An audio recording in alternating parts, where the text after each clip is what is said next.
What's up guys, welcome to another video where I show you how I record guitars from home and how I take my tone from this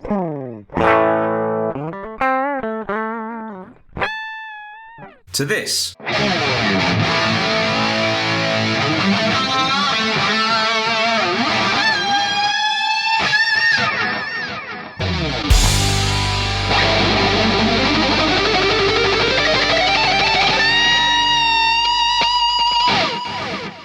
Okay, so there are a bunch of comments on my recent videos about the Def Leppard stuff where people are asking how are you getting the tones that you're getting, are you using an amp, are you using a modeler, what's the deal? So I thought we'd spend a little bit of time and go over how I get my home recorded tones. So grab yourself a hot beverage of your choice and let's get stuck in.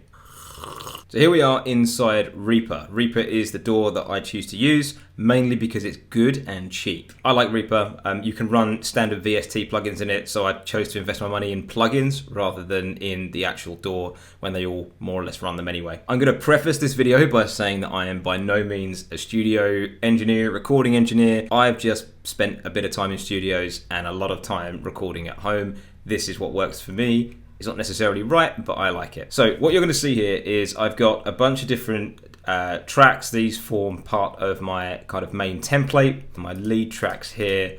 I've also got some left and right delays, drive-based reverb, and a bus, just because that allows me to turn the whole guitar up or down. For most stuff that I'm doing at home, that tends to work pretty good. So let's focus on the dirt, and let's turn everything off and just go all the way back to the kind of dry signal. So as you heard in the intro, this is my dry signal.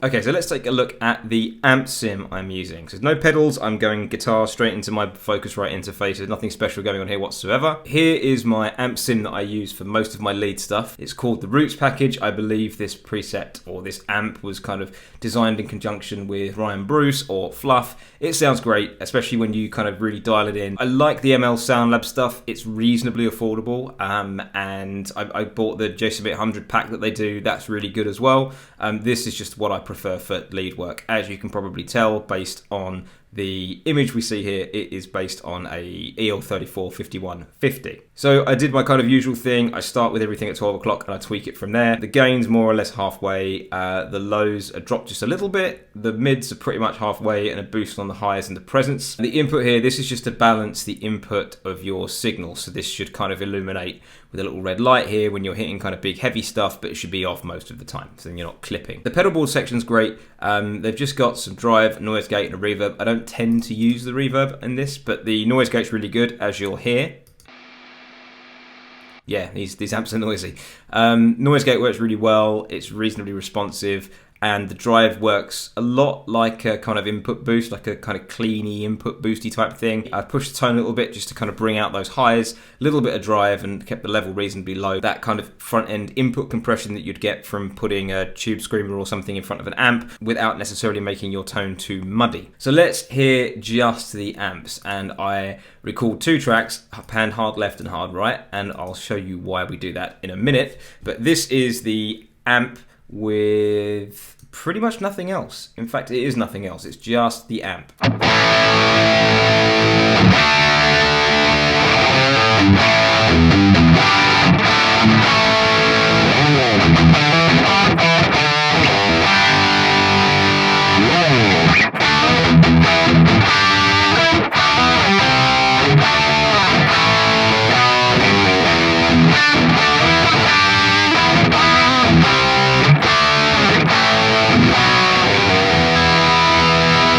Sounds pretty good, but we can do better. So the first thing that I always put on my lead tones is a bit of reverb. So I've just got a little bit of plate reverb here. And I use, what am I using here? It's called Old School Verb from Vox & Go. It's a really nice sounding reverb. It's got a bunch of different options that you can use here should you want to. I've done a bit of tweaking with things like the space and the time and that kind of thing, but for me this works pretty good. This is on a separate channel and I've got dry mute turned on so I can control just the level of the reverb, and I've got a send coming from each guitar channel to this channel with the reverb on it. So now let's talk about delay. I use bags of it. I think when you're playing live, reverb tends to disappear anyway when you're mic'd up and you're going through a PA or whatever, especially if you're not using a wet dry rig, you're using a kind of mono thing, you need to kind of crank up that mix. And I think the same can be said in a lot of mixes as well, in that when you've got a lot of different instruments going on, a lot of guitars or, you know, lots of layers, your reverb gets lost. So add it and then bring it back to the point where it's there, but it's not overwhelming. For my delay, I'm using a Waves plugin called H Delay. I love this delay a lot, but let's hear it and then we'll talk through it.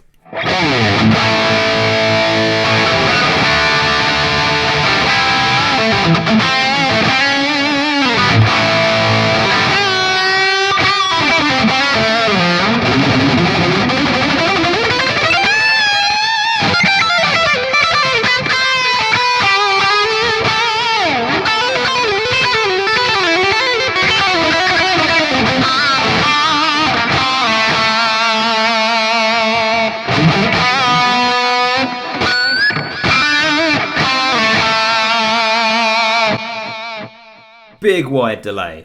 So let's talk about how we do that. I've got two delays left and right, much like my left and right guitar channels. Probably worth noting that these left and right channels are not a stereo input, they're just a mono input, and I've duplicated it and just panned them hard left and right. The guitar on the left actually sends to the delay on the right, and the guitar on the right sends to the delay on the left. You'll see why when I start adding pitch effects, but it adds a kind of nice width to it. So on the left, this is a quarter note delay. I always sync it to whatever the BPM of the track is that I'm working on, just because it seems to sit a lot nicer in the mix. You've got delays that are in time with the rest of the band, the rest of the music. It makes a really big difference.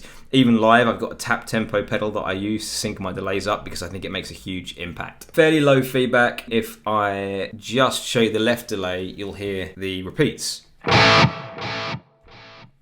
So fairly long. I've also got a high pass and a low pass in here, just taking off some of that bottom end. This is also 100% wet, which means all you're hearing out of this channel is the delay. And then on the right hand side, more or less all the settings are the same. There's slightly more feedback because it's a shorter delay subdivision. The delay is set to an 8th note, and that sounds like this.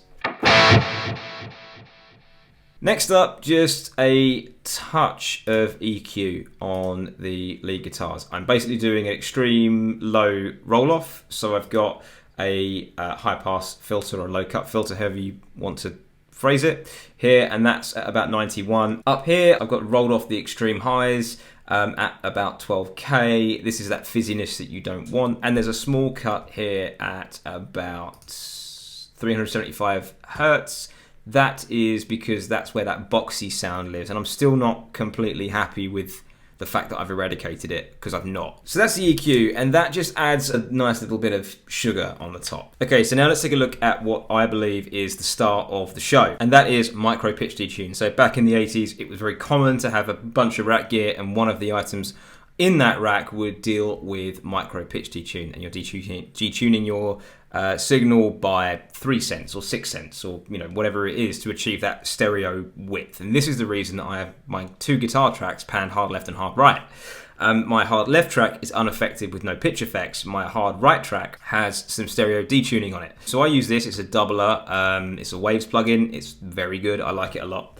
I typically detune by -3 cents. That's a very small amount, but what it does is it adds real width and girth to the sound. I can go, I guess, -6, -9. That's kind of your more cliche, glassy, Def Leppard-y type thing. But for most lead stuff, I tend to use the pitch detune about -3. So I'll turn it off and play a few bits and then drop it back in again, and you can kind of hear what it sounds like.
big, wide pitch detune.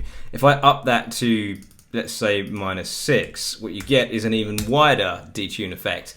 Bit too much for a lot of cases, but definitely useful. Most of the stuff that I did in the Definitive Def Leppard series was done with, I think it was about -6 on the detune.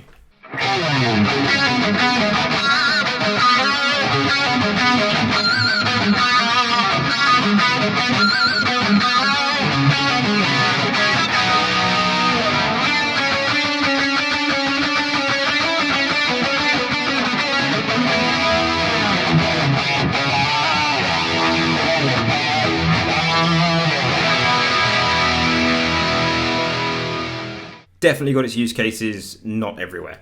And that is that. That is how I take a standard guitar signal and turn it into something that I really like, using a few decent plugins and a good DAW. Obviously, this is not my live rig. It's not even my practice rig. I don't know if you can see it behind me, but I've got a little Boss Katana that I use for practicing, and my live rig is a whole separate story. So let me know if you feel like that would be worth a video, and I'll see what I can do.